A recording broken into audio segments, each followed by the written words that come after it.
Starting over isn't something most people choose. Unfortunately, it isn't always our choice. Partnerships fail. Natural disasters and accidents happen. Loved ones leave. Or we come to realize the path we're on is dictated by someone else, and enough is enough. And as if starting over wasn't difficult enough, we're often rebuilding our lives through the fog of sorrow, betrayal, anger, and disappointment without the financial resources we need to succeed. But is it too late to solve the problem? To make a change? To follow your dreams?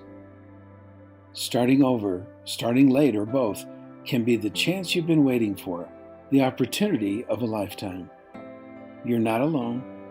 Many have been down this road before, and we want to help.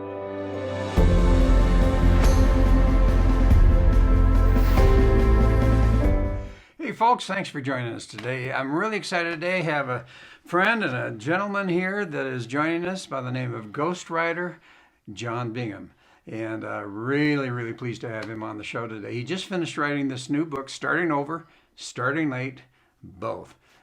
He happens to be a ghostwriter for some of the best-selling authors around, which is really fantastic, and he can't take credit for any of it because he's a ghostwriter. But welcome to the show. Thank you. You know, one of the things that, as you know, that I'm really focusing on is this concept of Inspire Vision and how we can literally help people in just real small ways, subtle ways, or sometimes in bigger ways. And I really wanted to interview you because of this book, Starting Over, Starting Late, and Both. And tell me a little bit about the concept, number one, and then number two, when you finish that, I really want you to tell your story and what really motivated you and your personal experience that allowed you to write this type of book. All right. Well, first of all, thanks for having me. It's a pleasure to be here. The basic concept is a realization that whether it's early or late in life, everybody has their turn to start over. Yeah. You're going down a road, you think things are all hunky-dory and doing well, and you get blindsided. I don't know anybody who hasn't had that experience sometime in their life. For some, it happens early. They think they're going to go a certain direction in life, and it doesn't work out, and they end up being and doing something completely different. Others have a pretty good start, and they're pretty far down the road, and all of a sudden, wham, they get hit, and something's changed, and they're never going to be able to live the life they were living.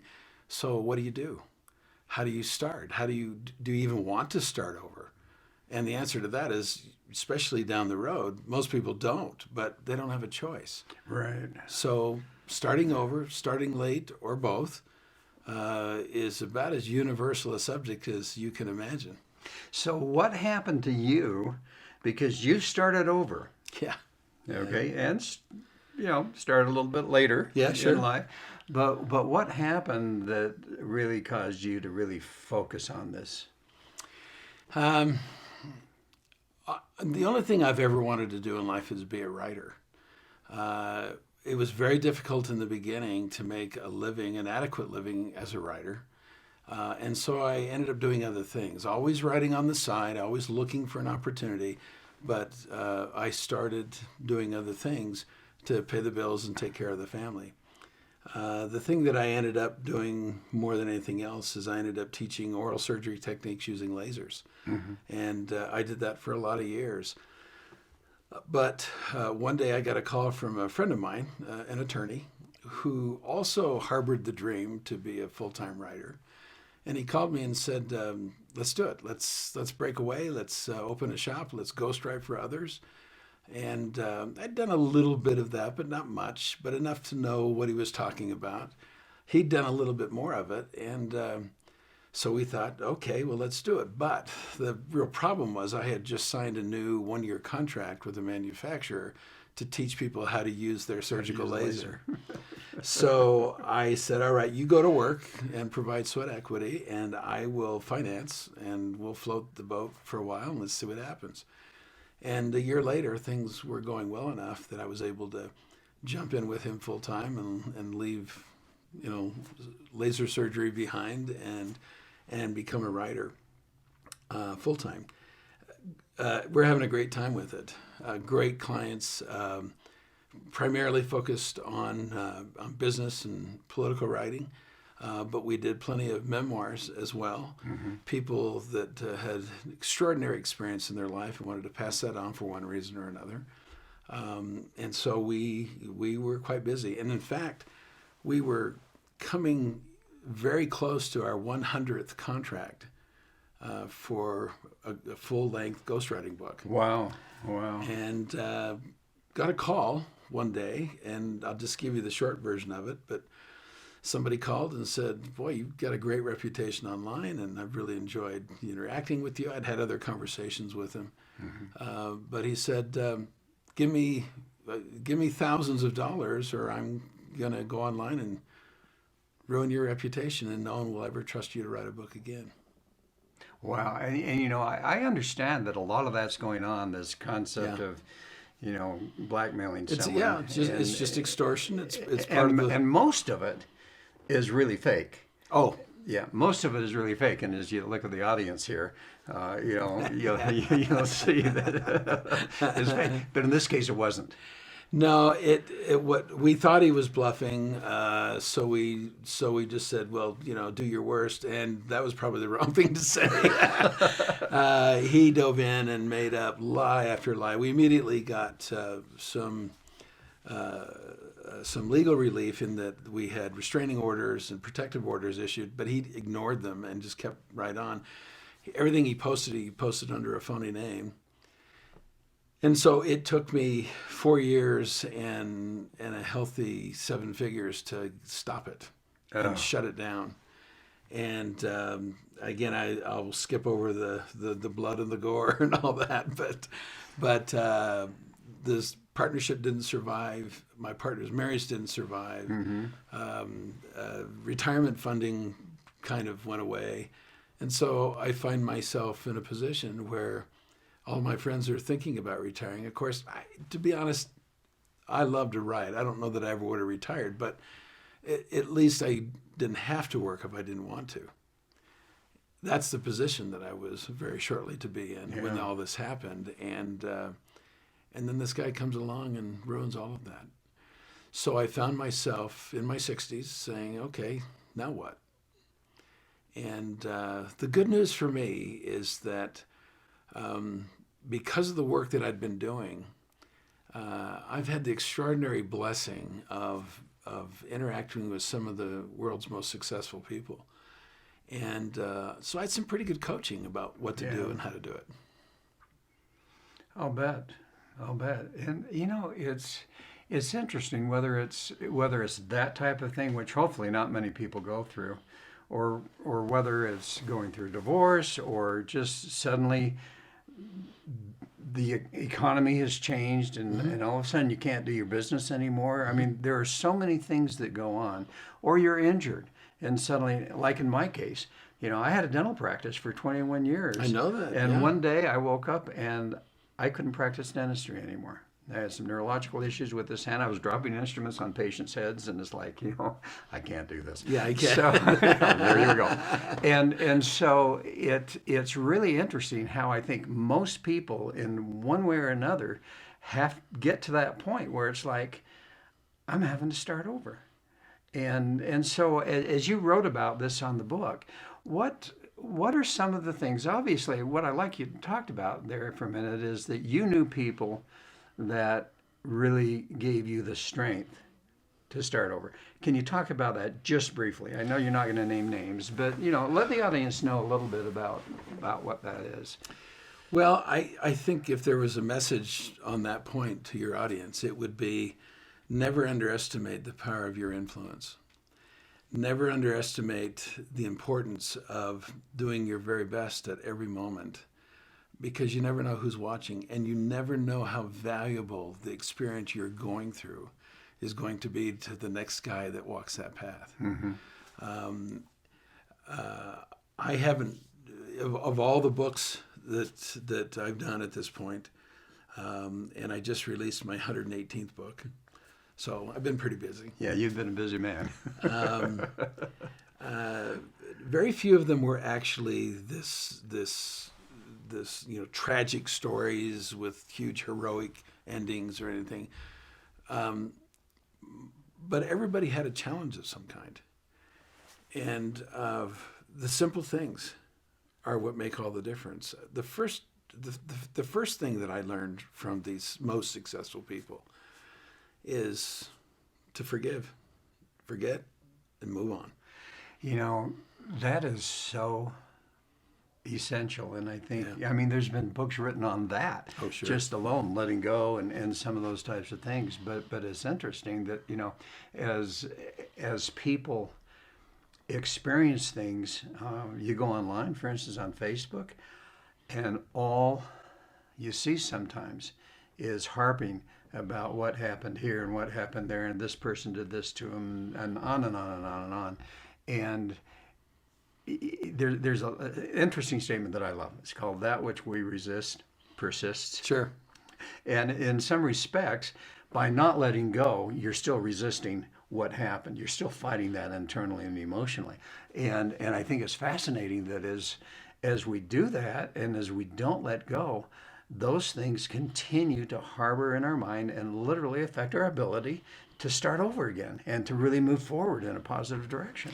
Well, I'm not a psychologist, and I never tell people that I am. But Yeah. but again, I've had so much great interaction with credentialed, educated, Exactly. successful people. I picked up a few things along the way, and one of those things is that the weight of memory for a true life event is equal to the weight of the memory of an imagined event, vividly imagined.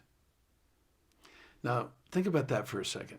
That means that when I've been wronged, the memory of that, every time I go through it, has the same weight as if it happened to me again and again and again. And if I share that to others, even though they didn't experience it themselves,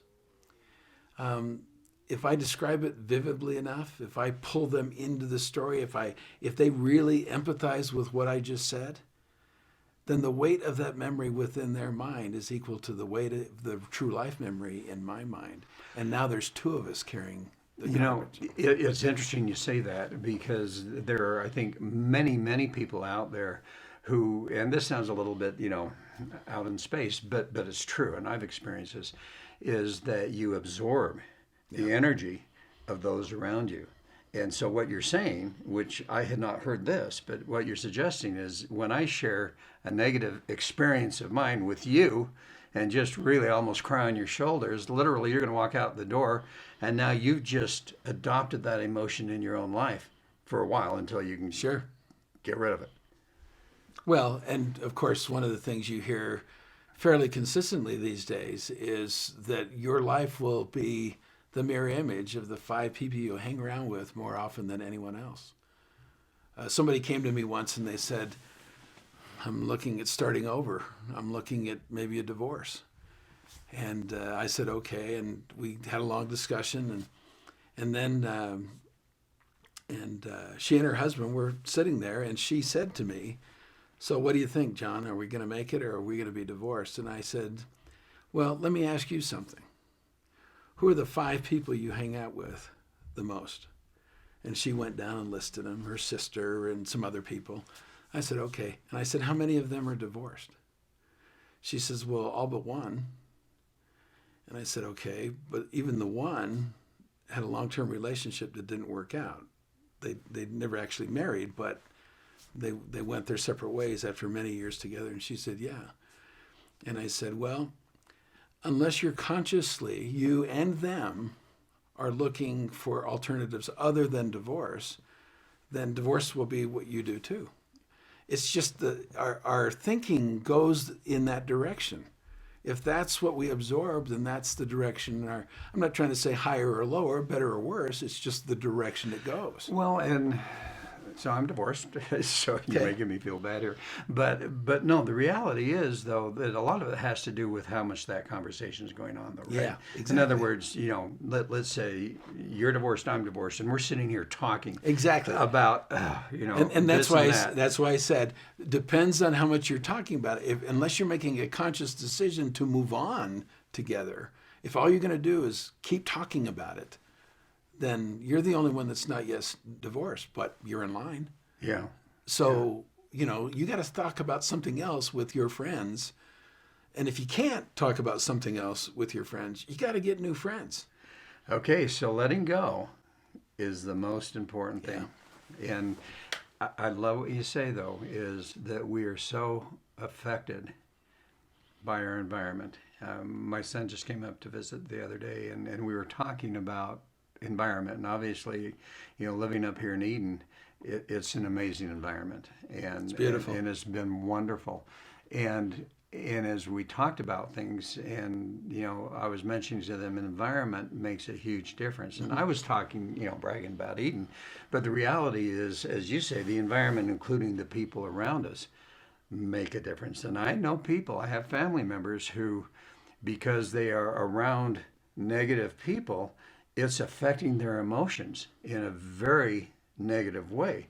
And of course, once that's understood, then you're able to remove that, from what you're experiencing. But I love that. You just got to let go. And it's tough. You let go of the environment that is just creating and continuing to remind you of that. So, okay, letting go. What's the next thing? Well, once you've done that, then you also have to be willing to call it what it is, and you're starting over. Yeah.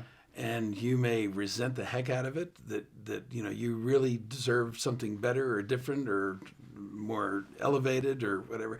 I tell a story in the book about being 12 years old and never knowing how to swim. And my mom said, well, okay, then we just moved into a neighborhood that had a aquatic club in the center of the subdivision. And they had summer programs, including a swim team and swimming lessons and diving lessons and all that kind of thing. And she says, well, let's sign you up for, beginning swimming. And I thought, that's for little kids. I'm not doing that. And so I said, I'll just join the swim team. Now, this is a guy who doesn't know how to swim. Doesn't know how to swim. But, that's what 12-year-olds do. They join the swim team. Right. They don't go to kiddie pools, Right. And so I showed up the first day of practice, and they were already a couple of weeks into their season. And they had lost their meet the previous Friday night because some of the team members were out in the park messing around and missed their events. Oh, wow. So the coach wasn't happy with them. So Monday morning, it was a punishment workout. And, of course, I didn't know any of this.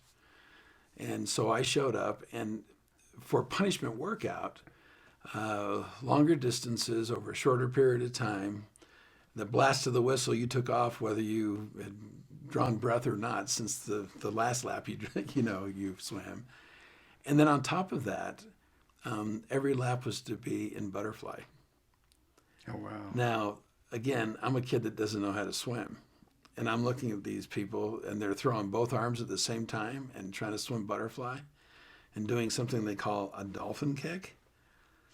I'm an Arizona boy. I wasn't sure what a dolphin was, And but I thought, okay. And I'll tell you, to this day, that was one of the most hellish experiences I ever had, because I refused to accept where I was, and so that's part of it. It turned out okay.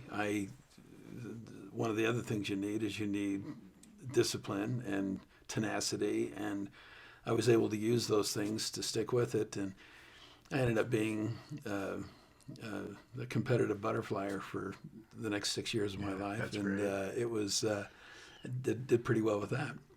100 years and 100 pounds ago. So anyway. Well, and that brings up another situation. So if you finally get honest with yourself and real with yourself and say, all right, the reality is I've got to start over. Mm-hmm. Then comes an interesting phenomenon, I think, within our hearts and within our minds. I remember walking the other day. In fact, I did a little video on this for Facebook. But I was walking along and just thinking about how frustrated I was about a couple of things and so on and so forth. And, almost, as I said in the video, almost complaining to God about stuff. And then all of a sudden I stopped. And I'm going, Oh, wow. I need to be so grateful because I've been so blessed in so many ways. I have my health. I've just been really blessed. And I could sit here and complain all the time to God about what's not going right for me, or I can say thank you and be grateful for that. And I know as I've taught some personal development courses, one of the big things I talk about is, you're either a victim or you're proactive. And how do you get out of being a victim? And there's only one way, in my opinion, and that's to develop the art of gratitude. I completely And I know you agree. mentioned that in your book. Well, it's such an important thing. You're right on point with that. It sounds cliche, but I would hasten to remind people that something becomes a cliche when it persists. And the reason things persist is they tend to be true. Yes, exactly. And so through the ages, people keep saying the same thing because they've learned through their own experiences and that of others that a certain thing is true, and it therefore becomes a cliche. So here's a cliche for you. You have to learn to look for the glass half full, not half empty, or you'll die of thirst.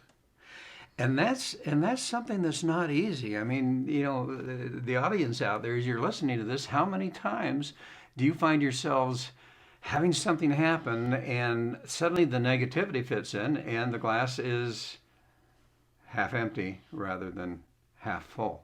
And I think you've really hit it on the head. But that takes some discipline and a level of awareness to be able to recognize and catch yourself and go, okay, my glass is half full here, not half empty, and be able to actually make sure that you're always reminding yourself that you've got to experience that gratitude. In fact, I know people that will have a gratitude book, and every day they write gratitude for whatever they've experienced that day. And even I read one the other day. It was fascinating. I think it was on Facebook, but it was their book was here's what happened, and it was really something bad happened, and I'm grateful that this. So in other words, I broke my leg today, but I'm grateful that I didn't die. Type of thing. Sure. And when they did that, I went through about 8 to 10 of those, and it was fascinating because the reality was is everything that happened, they could have just become the victim, or what they did is they looked at that and go, okay, but here's what I'm grateful for. And I think you share a little bit of those experiences in your book. Maybe it's in your book that I read that. I don't know. Well, it's such an important point, and again, it kind of overlaps with we talked about associations, because that's really difficult to do when you're around people who are looking at the glass half empty. It's very difficult for you to see it half full when all of the chatter around you. I'll give you one example, and this is an example I use in the book. Pearl Harbor happened, and Admiral Nimitz was notified that the attack had gone on, mm-hmm. and he was assigned to become the admiral of the fleet in the Pacific. And it wasn't until Christmas Eve that he was actually able to wind up his affairs in Washington, D.C., where he was, and then fly out to the islands. And so on Christmas Day, he got in a launch, and they toured the wreckage of the bay, and all of these ships, half submerged and sunk, and the devastation. And he was surrounded with people who basically shrugged it off and said, "We're done.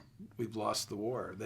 These sneaky guys snuck in on us, and we're done." Well, as it turns out, as they pulled the launch back into the dock, the yeoman said to the admiral, "So what do you think, Admiral?"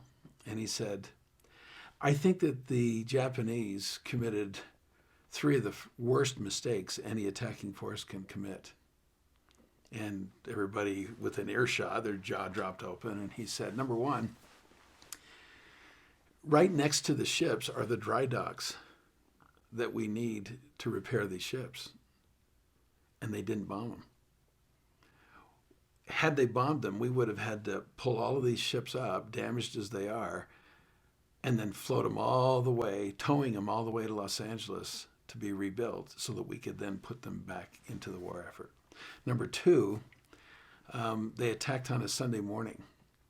And had they not done that, instead of 3,800 that we lost that were on board ship that Sunday morning, we would have lost 38,000 because 90% of the crew was ashore for the weekend. So they picked the wrong day. And oh, by the way, just over the hill from where the Arizona Memorial is now are the above ground fuel tanks for the entire Pacific Fleet.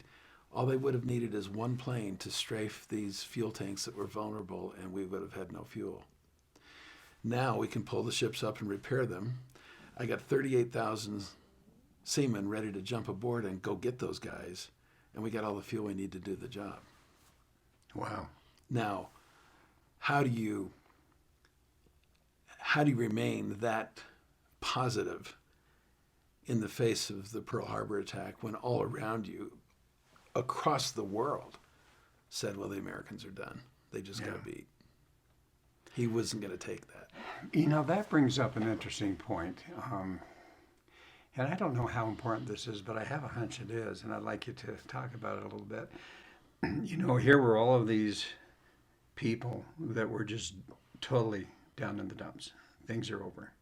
And yet here's one man that looks at things from a gratitude standpoint and is able to literally, I would assume, engender, once again, trust and faith and hope in the United States and its ability to win the war. Okay? How important is it for those that have to start over again that they find at least one person in their life, a friend, a mentor, whatever that is, that will be there consistently to remind them, to encourage them, that is a person that looks at the glass half full and can be there to really help them, because I know it's a struggle, and so it doesn't always just go like that. Sometimes it's like this. How important do you think that is? Well, it's critical. But once you get to the point where you're starting over, it's too late if you haven't already laid the foundation for that. We will be 5 years from today exactly as we are today, except for the people we associate with, the books we read, and the media that we consume. So depending on who we associate with on a day-to-day basis now when everything's hunky-dory, we're laying the foundation of associations that will be of benefit to us later, and hopefully we're as much of a blessing to them in their lives as we want them to be during our time of need in our lives. What are we reading?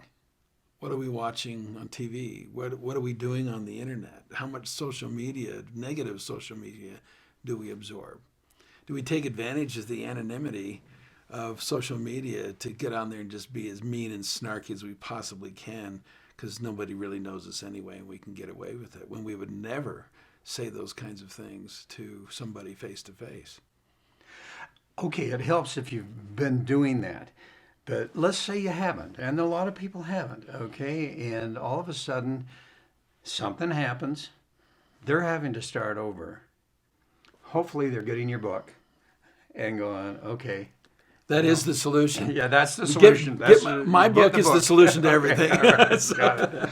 Anyway, the reality is sometimes they're starting over. Yeah. Okay, and so at that point in time, from what I hear you say, that's vital then to really analyze who are your surroundings, what are your surroundings, and change what you have to change. Find people who are more positive, find someone who can be a friend or at least a mentor that will help encourage you and give you the strength that when you're feeling bad, they can lift you up a bit. So I don't think it's ever too late to start. No, it's nice not. if you have it ahead of time, but if you're starting from scratch, it's still important. If you're starting to do from that. scratch, and again, I can say from my own experience and the volumes of information I have from others that have gone through this. If you're starting from scratch and you haven't laid any of that foundation, the best thing you can do is find some sort of service activity. The reason being is it gets your focus off you and on somebody else, number one. Number two, birds of a feather. So if you are looking for somebody who can be of service to you, be of service to somebody else, and you'll find that you're standing there shoulder to shoulder with other people who also want to be of service to others. Yeah. And so I just think when things are tough and you don't know what else to do, the default position should be find some way to serve other people. It might be in the church, it might be in the community, it might just go down to the hospital and ask them if you can help, stand at the information booth and actually guide people instead of just giving them directions. Here, I'll take you, and walk them down the hall. Just do that. I have a friend who is a recovered addict, and over the last few years, to observe how he has literally changed his life for the good. And in fact, he's going to be on the show fairly soon. And what he's done is he is now serving the homeless. He's serving those people, and has developed a program that's really lifting them up. And I would almost guarantee that because he started doing that and had the desire and actually started doing it, that literally because of that, he is experiencing even a greater experience in his life. And I just talked to someone who was there to help encourage him to do that. So you have this group over here that's helping this individual over here, that's helping this mass of people over here. And it's, again, service. And I think that's key, because I think so many times people will wake up one day and go, I have no friends. I've got to start all over. And, as we're sitting here and talking, if they're sitting here and listening to us and they go, I don't know anybody that's positive. I don't know anyone that could be a mentor to me. And you just hit it on the head. Go and serve. Find a way to serve, because like people will be there, and all of a sudden you'll start to develop those relationships. Right. I really like what you said there. Yeah. Good. So what else? What else? I know you've talked about discipline a bit and some of those things. Is there anything else really specific that we haven't talked about that you feel is vital for an individual to incorporate within their lives and within their psyche in order to be able to successfully start over? For me, I heard this quote, it's been 45 years ago, the first time I've heard it. And I've heard it many times since, or some version of it since. Mm-hmm. I've never been able to find out who the original statement came from. So you could take credit. They say once you say something 3 times, you can own it. You can own it, right? Okay. So I have often said that courage is the greatest of all virtues, for without it, you won't get a chance to use the rest. So I would say that being courageous, having a little courage to do something new, something fresh, something you haven't done before. Start small if you need to. There's no harm in that. Start wherever you are. See where you are, and then have the courage to step up and make a little change. It takes courage. But if you don't generate some courage, most of us are afraid of the unknown in everything. Yeah. So courage. And it takes courage to overcome that fear that is really haunting you to start over again. So how does one develop courage, in your opinion? The books you read, the associates that you hang out with, starting small, trying something. Now, when I say courage, I mean something as simple as just saying hello in the grocery store. Often people who find themselves in a bad place won't look you in the eye, and they won't look up. They don't want to talk to you. They'll stop associating with even their friends because they're embarrassed about whatever it is they're going through, and they think everybody's going to see through whatever facade they throw up, and they don't want to be known in their current state. Mm-hmm. So I've known people who had essentially no courage at all, which led to the position they were in. And when they decided they needed to develop some courage, they promised themselves that I will say hello to the cashier. It was as simple as that. I won't just go up and have them say, may I help you? Well, okay, what do we got here? Did you find everything? And just, yeah, and then leave. They would respond to the question, how are you today? I'm fine. How are you? And actually listen for a response. Or just say hello. Turn to the person behind was the second step. They would say hello to the cashier, but if they were waiting for the cashier because they were standing in line, they would turn behind them and look at the grocery cart and say, I think one of the examples she said is, I look back there and this woman had a lot of stuff, and she goes, wow, you're either feeding an army or teenage boys. Well, she knew that because she had teenage sons of her own that were now grown and gone.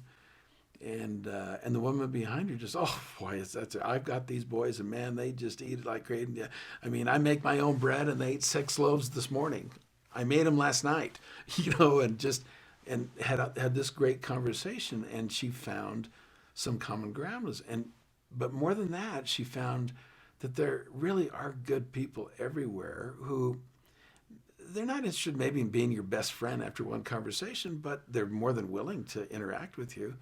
And so that little bit of courage to first just say hello in response to a friendly welcome, and then to say hi to a stranger and make a comment while they were waiting. And then it kind of went on from there. She ended up volunteering at the Red Cross at the blood bank. And all she did is she went on 2 shifts a week for 4 hours. And when people would come in to donate, she had them sign in. And then she would engage them in a little chat. How's your day going? And she developed into somebody who now works in radio. There we go. So if I mentioned her name, you probably would know her, so I won't. But anyway, that's how she started. Just saying hello to the cashier. Something she didn't do before. Yeah, so it takes courage. And sometimes it's just that little simple thing. I think sometimes we look at something and go, I'm not sure I can accomplish this. Yet all you have to do is just take that little teeny step. I love the show where he talks about baby steps. What about Bob? Oh, yeah. Yeah. And it's like baby steps. And I think as you do that, and particularly when you go to courage, I think that's what works well. I want to read one of the reviews of your book. Oh, sure. If that's okay, because I think here is an example of you writing the book, and I don't know how long it took you, being the expert that you are. I know how long it took me to just write the 1 chapter in my best-selling book. It's like, okay, but I love this because incredibly well-written book. I read 6 chapters the moment I received it. I could not put it down.